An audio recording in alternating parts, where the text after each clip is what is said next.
something else instead of live. All right, we've all heard about the ire of the grassroots movement known as the Tea Party. Now, according to my next guest, Tea Partiers are not the only Americans who are ticked off. And here to tell us who these people are and what they can do about it is the author of the book, The Progressive's Guide to Raising Hell. And he's also the president of the organization Consumer Watchdog. Please welcome Jamie Court.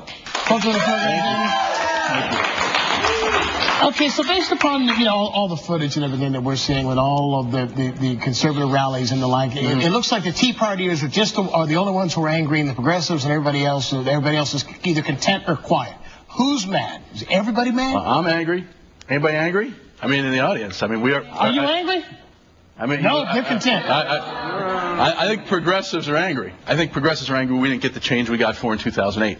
And I think it's hard to voice our anger. I think you actually see that in progressive rallies in D.C. this weekend, where there was a great turnout, but no one was really articulating an anger at the president for not delivering everything he promised to deliver.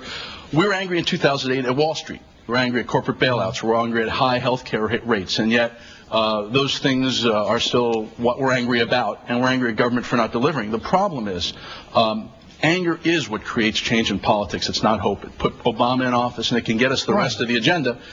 But if we're not talking about our anger, and the president isn't leading by focusing the lens of popular anger at the same targets, if he's just saying, hey, buck up, guys, as he said in Rolling Stone, vote for me, we're not ever going to get the rest of the agenda, and the Tea Party is going to be the only one talking. So okay, so why are those who are angry who voted? There are a lot of people who have you hear about a lot of people who have buyer's remorse right now, because he did ride into the White House on a tide of corporate anger, populist anger, corporate anger, people mad about the bailout. So again, why is everybody being so quiet? Because we don't want another Bush era. We don't want the GOP to win the midterm election. The problem is the Gallup poll just said Republicans are twice as likely to get out in November than Democrats. The reason is the Democratic leaders, the progressive leaders, aren't saying, hey, we hear your anger, and this is what we're going to do for you.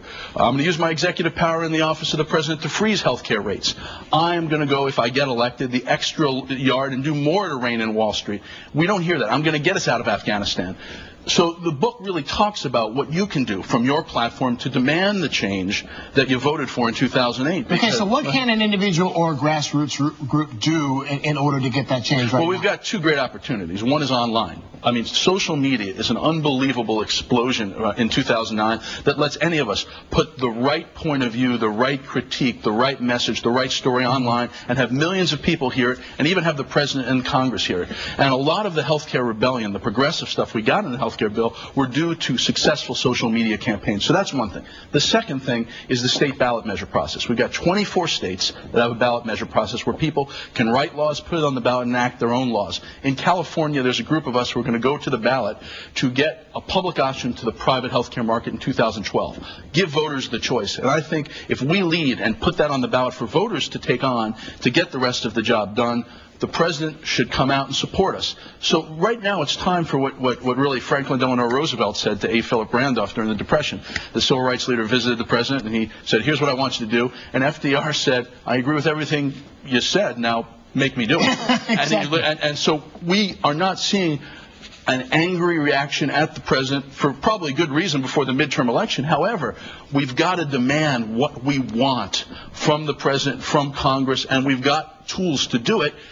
But until we do that, no one's going to move in Washington. You know, one of the stories that I read, just briefly, if you can tell me this quickly, one of the ways that you were able to affect change, through a grassroots movement had to do with the privacy issue. Yes. And you got a hold of. Well, go ahead and tell the story. Well, we were trying to get financial privacy legislation in Sacramento to let people stop financial information being shared. So we showed how easy it was to get the social security numbers of state legislators who weren't voting for the privacy legislation, and we put partial social security numbers on the web. And they went ballistic. They threatened to have the CHP investigate us. They went nuts. And what happened was it made the point in the media that these politicians were more concerned about their own privacy than ours. Than about ours. Ultimately, the bill got passed. It only got passed because of a guy who founded eLoan, Chris Larson, who collected signatures for a ballot measure, held it over the legislature's head. So it's a good idea. It's a good way that the public initiative process can leverage change. Bottom line is that you can make a change and use social media to do it. Jamie Court, the book again, The Progressive Guide to Raising Hell. Talking race and hell. That's a big place.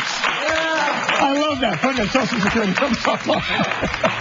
By the way, we're streaming live on the web at 7liveonline.com, powered by Xfinity, TV, internet, and voice reinvented.